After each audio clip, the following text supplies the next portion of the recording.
السلام عليكم. زي ما وعدتكم في الحلقة اللي فاتت هنبدأ نطبق عملي. أنا جربت البولة أول مرة ولقيت إن الفكرة بسيطة أوي، بس تأثيرها كبير جدا. عشان كده قررت أوريكم إزاي نكتشفها بإيدينا خطوة بخطوة. يلا بينا نبدأ. خلينا أشرحلك البولة بمثال ممكن يحصل في حياتنا العادية.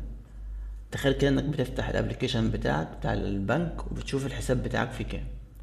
إيه اللي بيحصل إن أنت بتشوف الحساب، الأبليكيشن بيبعت ريكوست ال API دي، مثال يعني، وبيجيب الحساب بتاعك او اليوزر بتاعك اللي هو 10 23.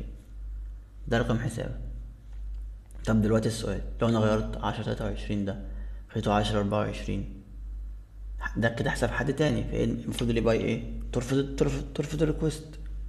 لو هترفض الريكوست يبقى كده تمام، كده الاوثرايزيشن شغال صح. انما لو هترجع بيانات حساب تاني، دي هي البولة. يعني ببساطة البولة بتحصل لما الاي بي اي بتعمل تشيك انك عامل لوجد، بس مش بتعمل تشيك ان اللي انت بتطلبه ده بتاعك اصلا. بيبقى دايما الفاليديشن اللي بيتعمل ان اللي يتاكد ان هو لوجد، بس ما بيتاكدش ان هو الحاجه اللي بيطلبها، الاوبجكت اللي بيطلبه ده بتاعه اصلا. فده بالظبط اللي احنا ككيو اي المفروض نقفشه ونطلعه قبل ما نروح البرودكشن. زي ما شفنا في الفيديو اللي فات، كان في مثال من الواقع حصل في فينمو الابليكيشن الامريكي بتاع الترانزاكشنز. في مثال تاني في 2019 اوبر، كان عندهم ثغرة برضو في الاي بي اي بتاعتهم. كان اي يوزر يقدر يشوف التريبس والريسيتس بتاعت اي يوزرز تانيين، مجرد بس ما يغير الاي دي في الريكوست.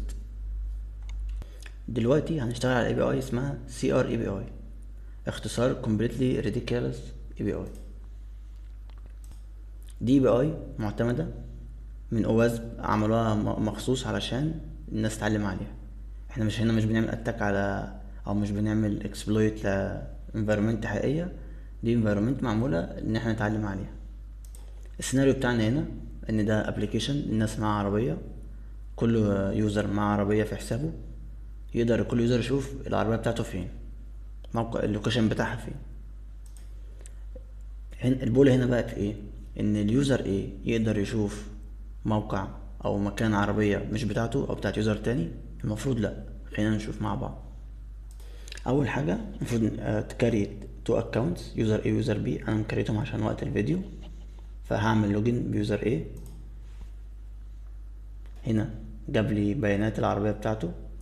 لو جيت هنا على انسبكت النتورك ودوست ريفريش لوكيشن، هنلاقي هنا في تابة النتورك اللي باي دي بتاخد الفيكل اي دي وتجيب اللوكيشن بتاعها. تمام، خلينا ناخد الفيكل اي دي بتاع يوزر A، كوبي، هنكتب يوزر A فيكل. تمام، ونعمل لوج اوت.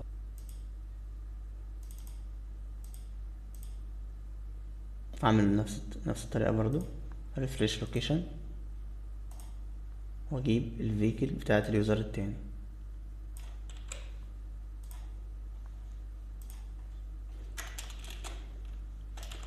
يوزر B كده. بعد ما جبت اتنين يوزر اللي انا عاملهم وعارف الفيكلز اي دي بتاعت اليوزر A واليوزر B، بس دول انا اللي عاملهم وانا اللي عارفهم. بس في الحقيقي الاتاكر او الهاكر ما بيبقى بيجيب الاي دي بتاع الناس بطريقة تانية. ده موضوع حلقة تانية هنتكلم فيها في الحلقات الجاية. بس المهم دلوقتي نتأكد ان الاي بي اي دي ما فيهاش البولة، او بتعمل تشيك عن الاوبجكت ده تبعي قبل ما اعمل عليه ريكوست. طب ممكن حد تاني يقول طب الفيكل اي دي ده جي اي دي اللي هو الرقم الراندوم ده مش سهل حد يخمنه. ده كلام صح، بس بولا مش دايما عن تخمين الاي دي. المشكله ان الاي دي ده ممكن يتسرب من مكان تاني، من بوست، من ريسبونس تاني، من لوج، من اي حته تاني.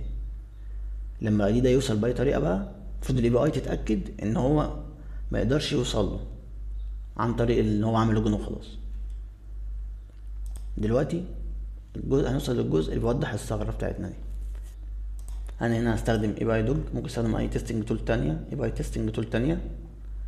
فانا هنا هعمل لوجن باليوزر A، ده اليوزر نيم والباسورد، واخد التوكن بتاعته،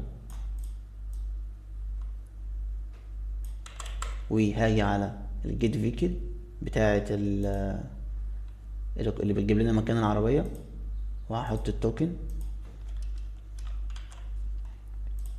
ماشي، واروح عند البارامترز احط فيكل اي دي بتاعة اليوزر بي اللي هي التانية اللي جبناها. كده معايا اوثنتيكيشن او التوكن بتاعة اليوزر الاولاني، ومعايا الاي دي بتاعة اليوزر التاني، وادوس سند.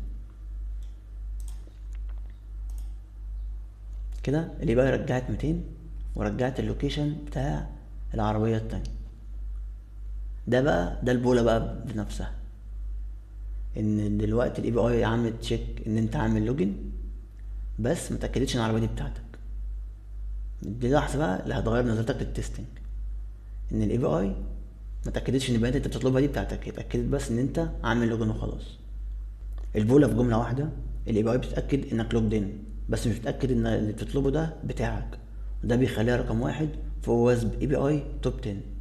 التشالنج النهارده، روح على اي بي اي بتشتغل عليها، ودور على الاند بوينت، تاخد اي دي سواء في اليو ار ال او بارامتر، وجرب تغيره لاي دي حد تاني، واسأل نفسك السؤال المفروض هترجع الداتا ولا تقولك 403. لو جربتم التشالنج ده او عندكم اي سؤال اكتبوا لي في الكومنتات، ردودكم هتساعدني اظبط الحلقات الجايه اكتر. لو حسيت ان الفيديو ده نفعك شيره مع اصحابك المهتمين بالاي بي اي سكيورتي، وان شاء الله الحلقه الجايه هنتكلم عن بروكن اوثنتيكيشن ونطبقها سوا. اشوفكم الحلقه الجايه.